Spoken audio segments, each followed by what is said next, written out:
Hi everyone. இன்றைக்கி நம்ம பார்க்க போகிற topic spectrum a brief history on modern இந்தியாவில் சாப்டர் 5 இந்தியாவில் பிரிட்டிஷ் அதிகாரத்தை விரிவுபடுத்துதல் மற்றும் பலப்படுத்துதல்.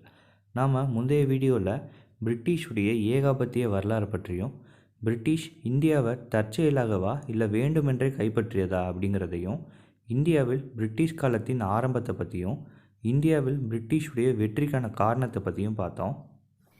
நீங்கள் இப்போ தான் நம்ம சேனலில் ஃபஸ்ட் டைம் பார்க்குறீங்க அப்படின்னாலோ இல்லை இன்னும் நம்ம சேனலை சப்ஸ்கிரைப் பண்ணலைன்னா ப்ளீஸ் சப்ஸ்கிரைப் பண்ணி சப்போர்ட் பண்ணுங்கள். இப்போ நாம் ஆங்கிலேயர்கள் எப்படி வங்காளத்தை கைப்பற்றினாங்க அப்படிங்கிறத பார்க்கலாம். முதல்ல ஆங்கிலேயர்களின் வெற்றிக்கு முன்னதாக வங்காளம் எப்படி இருந்துச்சுங்கிறத பார்க்கலாம். வங்காளம் முகலாய பேரரசின் பணக்கார மாகாணமாக இருந்துச்சு. இன்றைய பங்களாதேஷ், பீகார் மற்றும் ஒடிசா போன்ற பகுதிகள் நவாபுடைய அதிகாரத்தின் கீழே இருந்துச்சு. வங்காளத்திலேருந்து ஐரோப்பாவுக்கு ஏற்றுமதி செய்யப்பட்ட பொருட்கள் என்னென்னங்கிறத பார்த்துடலாம். சால்பெட்ரே, அரிசி, இண்டிகோ, மிளகு, சர்க்கரை, பட்டு, பருத்தி துணிகள், கைவினைப் பொருட்கள் போன்றவை. பிரிட்டிஷ் கிழக்கிந்திய நிறுவனம் வங்காளத்தில் வணிகம் செய்ய முக்கியமான காரணம் என்ன அப்படின்னா, ஆசியாவில் இருந்து பிரிட்டிஷ் ஏற்றுமதியில் கிட்டத்தட்ட 60% வங்காளத்திலிருந்து தான் பொருட்கள் போகுது. 1630களில் பாலசோர், ஹூக்ளி, காசிம் பஜார், பாட்னா மற்றும் டாக்காவில் ஆங்கிலேயர்கள் அவங்களுடைய தொழிற்சாலைகளை நிறுவினாங்க. 1690களில் ஆங்கிலேய நிறுவனம் தன்னுடைய அடித்தளத்தை கல்கட்டாவில் பதிச்சுச்சு. இதன் மூலமாக வங்காளத்தில் ஆங்கிலேய வணிக குடியேற்றம் செயல்முறை நிறைவடைஞ்சிச்சு. வங்காளத்தில் சுதந்திரமான வர்த்தகம் செய்ய அனுமதிக்க முகலாய பேரரசுக்கு நிறுவனம் ஆண்டுக்கு ரூபாய் 3000, இதே யூரோக்களில் 350 யூரோவை செலுத்துச்சு. இதற்கு நேர்மாறாக வங்காளத்திலிருந்து நிறுவனத்தின் ஏற்றுமதி ஆண்டுக்கு 50,000 யூரோக்கும் மேலே இருந்ததாக சொல்லப்படுது. 1700 முர்ஷித் குலி கான் வங்காளத்துடைய திவானாக மாறுறாரு. 1727 வரைக்கும் இவர் தான் ஆட்சி செய்கிறாரு. 1727 இவர் இறந்துடுறாரு. அவரை தொடர்ந்து அவருடைய மருமகனான சுஜாவுதீன் 1739 வரைக்கும் ஆட்சி செய்கிறாரு. 1739-40 முர்ஷித் குலிகானுடைய திறமையற்ற மகனான சர்ஃபராஸ் கான் ஆட்சியாளராக மாறுறாரு. இந்த சர்ஃபராஸ் கானை அலிவர்தி கான் கொலை செஞ்சிடறாரு. இந்த அலிவர்தி கான் 1756 வரைக்கும் ஆட்சி செய்கிறாரு. மேலும் இவருடைய ஆட்சியின் போது முகலாய பேரரசுக்கு கப்பம் செலுத்துவதை நிறுத்திட்டாங்க. இந்த ஆட்சியாளர்கள் வங்காளம் முன்னெப்போதும் இல்லாத வகையில் முன்னேறுவதற்கு ரொம்பவே உதவிகரமாக இருந்திருக்காங்க. வங்காளம் வளமிக்க மாகாணமாக மாற மற்ற காரணங்கள் என்னென்னங்கிறத பார்க்கலாம். இந்தியாவுடைய மற்ற பகுதிகளில் எல்லைகளுக்கான இடையிலான மோதல்களும், மராத்தா படையெடுப்புகளும், ஜாட் கிளர்ச்சிகள் மற்றும் நாதிர் ஷா மற்றும் அகமது ஷா அப்தலியுடைய படையெடுப்புகளும் இருந்துச்சு. அதனால் அவங்களால வளமிக்க மாகாணமாக மாற முடியல. ஆனால் வங்காளத்தோடைய அதிர்ஷ்டம் இதிலிருந்து தப்பிச்சிருச்சு. வங்காளத்துடைய கவர்னர்கள் ஆங்கிலேய நிறுவனம் அனுபவித்த சிறப்பு சலுகைகளை கடுமையாக எதிர்த்தாங்க. ஏன்னா இது மாகாணத்துடைய கருவூலத்திற்கு பெரும் இழப்பை ஏற்படுத்துச்சு. ஆங்கிலேய வணிக நலன்கள் மற்றும் வங்காள அரசுடைய உராய்வு இவங்க இருவருக்கும் இடையிலான மோதலுக்கு முக்கியமான காரணமாக அமைஞ்சிச்சு.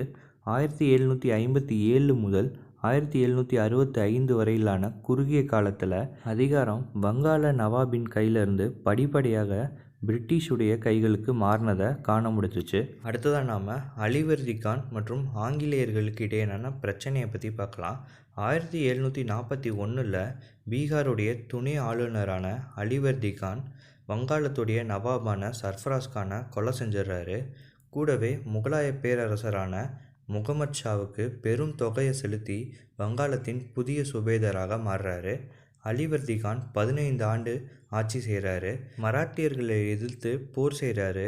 இதை சாதகமாக பயன்படுத்தி கொண்ட ஆங்கிலேயர்கள் அலிவர்தி கான் கிட்ட அனுமதி பெற்று வில்லியம் கோட்டையை சுற்றி பள்ளம் தோண்டி அதை சுற்றிலும் இவங்களுடைய குடியேற்றத்தை நிறுவுறாங்க. கூடவே அவருக்கு உதவிகரமாக போரும் செய்கிறாங்க. பின்னர் அலிவர்தி கானுடைய படைகளுடைய உதவியோட கர்நாடகா பகுதியை கைப்பற்றி அங்கே அதிகாரத்தை நிறுவுறாங்க. இதை உணர்ந்த அலிவர்தி கான் ஐரோப்பியர்களை வங்காளத்திலிருந்து வெளியேறும்படி வலியுறுத்துறாரு. ஆனால் அவர் ஏப்ரல் 1756 இறந்துடுறாரு. அதன் பின்னர் அவருடைய பேரனான சிராஜ் உத்தவுல்லா ஆட்சிக்கு வராரு. இவர் யார் அப்படின்னா அலிவர்தி கானுடைய இளைய மகளுடைய மகனாவார். அடுத்ததான் நாம் சிராஜ் உத்தவுல்லா ஆட்சிக்கு வரும் பொழுது அவருக்கு முன்னாடி இருந்த சவால்களை பற்றி பார்க்கலாம். இவர் ஆட்சிக்கு வரும்போது இவர் ஒரு 20 வயது இளைஞனாக இருந்திருக்காரு. இவருடைய தாத்தாவிடம் இருந்து பல பிரச்சனைகளை மரபுரிமையாக வாங்கிடுறாரு. முதல்ல அவருடைய உறவினர்களிடையே அவர் போட்டியிட வேண்டிய அவசியமாயிடுச்சு. பூர்ணாவுடைய நவாபான சவுகத் ஜங் அப்படிங்கிறவரை ஒரு போரில் தோற்கடிச்சு அவரை கொலை செஞ்சிடுறாரு. இவருக்கு விரோதமான அத்தை ஒருத்தவங்க இருந்திருக்காங்க. அவங்க பேர் காசி பேகம். இவங்க ஒரு குழந்தை இல்லாத விதவை. இந்த காசி பேகத்துடைய பொக்கிஷங்களை துறந்து அவங்கள பாதுகாத்தார். கூடவே இவருடைய சகோதரியின் கணவனான மீர் ஜாஃபர், இவர் தான் இராணுவத்தின் கலகக்கார தளபதி. இந்த மீர் ஜாஃபரை அந்த இராணுவ தளபதியோடைய பதவியிலேருந்து நீக்கம் செஞ்சு அவருக்கு பதிலாக மீர் மதன் அப்படிங்கிறவரை நியமிக்கிறாரு. இவருடைய ஆட்சியின் போது ஹிந்து மக்கள் அச்சமடைஞ்சு இருந்திருக்காங்க.